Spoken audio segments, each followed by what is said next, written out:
we need to have a chat.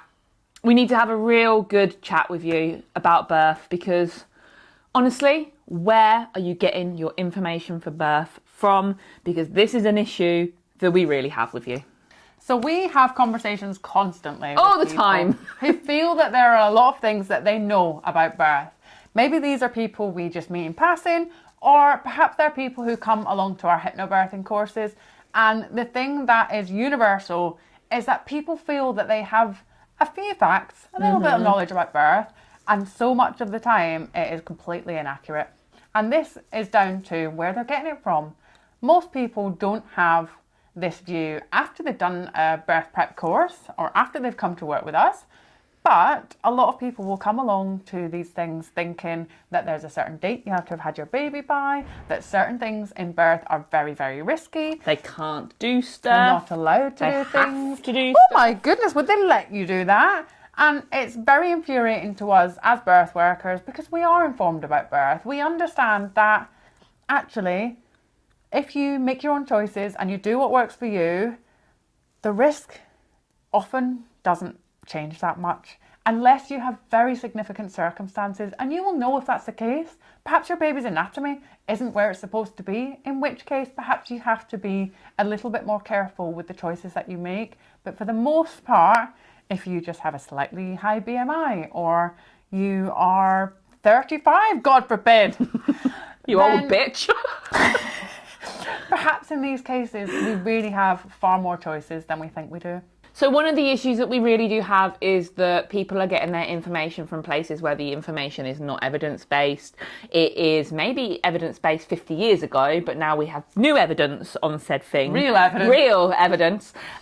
Things have actually been researched properly. And so we know better, so we do better. However, often what happens is if someone has their baby and there is a fact at the time, they then don't go on to learn about the new facts with regards to that, because why would they? I get it.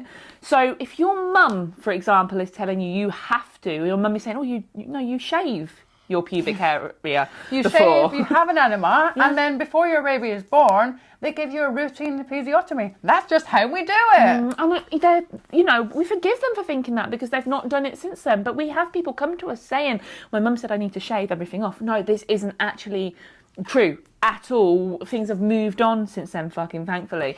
But things like this are peddled quite a lot, and it's not just with stuff like your pubic hair. Things with, like Alex said, due dates. So many people come and they're told, I'm not allowed to go past my due date. And that can be, where are they getting their evidence from? Sometimes that's the evidence that is coming directly from healthcare professionals. Question that as well. Because they aren't always up to date with the newest research. We know that the evidence tells us, the research tells us, that due dates are bullshit. They always have been. In fact, they did that better back in the day because they didn't have a due date. They had a due month. Unfortunately, that has changed over the years, but not for the better. With that sort of stuff, we need to be looking into, where can I actually find real evidence for this stuff? Question everything. Just because someone you love and trust tells you something about birth, don't take it as gospel, because the likelihood is they're coming from a real personal place and they are giving you personal anecdotes that aren't evidence-based whatsoever. It's really important to know that when we have great quality research around birth, it takes a really long time for that to actually filter into the policies that our medical services are using.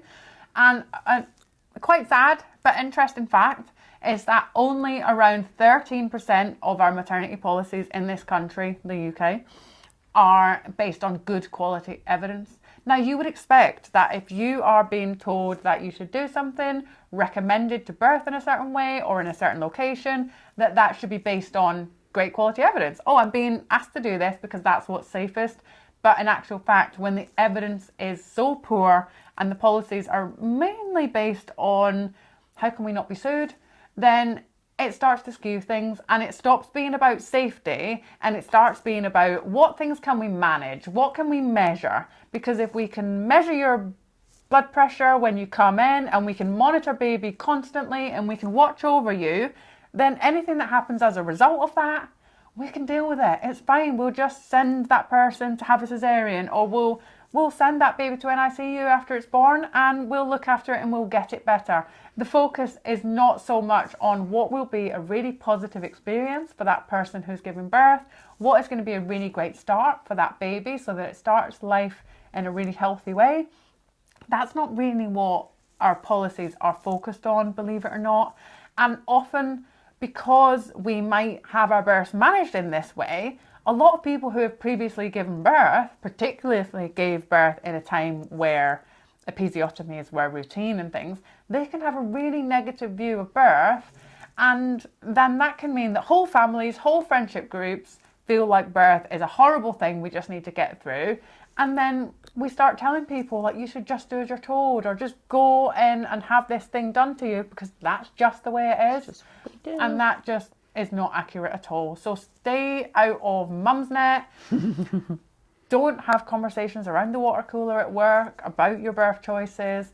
Go to places where you can share good quality evidence, you can read through studies, and you can make your own mind up about what's right for you. So some of the places that we really recommend you go to and you get good quality evidence-based information that will help you in the decision making. SarahWickham.com.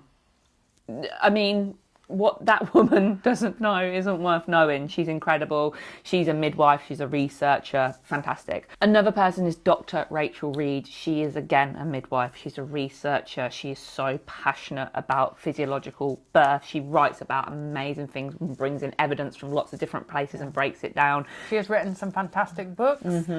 Reclaiming Childbirth as a Rite of Passage. So and she good. also writes the Why It Matters book on induction, why induction matters. You can find her on Instagram, you can find her website, just search her up, you will find her, she is great. Another place where you can find stuff is an amazing website called Evidence-Based Birth. It does what it says on the tin. It is all evidence-based. The majority of it is written by Rebecca Decker, and she is a researcher. She is incredible, and they actually have other researchers involved in it now. It has really blossomed and grown, and you will find evidence broken down. These are all these places, they have not got a bias towards one kind of way. They just tell the truth. It is incredible, and the stuff you will find out there is amazing. And all of them will link through to the study, so you can read for yourself the evidence and the research, and you know that someone's not put a spin on it to, you know, tell you their view. Our favourite podcast for you to go and listen to, where you can find stuff out as well. We've got the Birth Uprising podcast with us.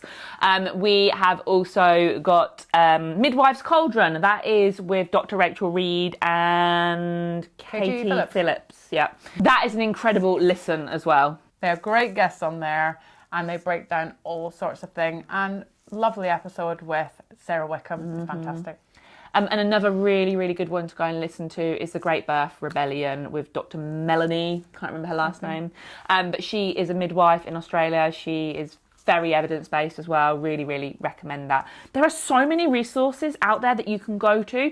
So don't just take one thing as being the 100% the truth. Anything we say, go and search it elsewhere. Go and find out why someone's saying something. What do they mean by that? What factors can interfere with that? Because if someone's saying, you know, a VBAC might be more successful at home, why are they saying that? What factors would mean that a VBAC was successful or wasn't? What is it about home birth that helps birth to unfold? Is home birth safe for everybody? Who is it not safe for? Work out these things, ask the questions, find out the answers, and you will become informed through doing all of that. Get curious.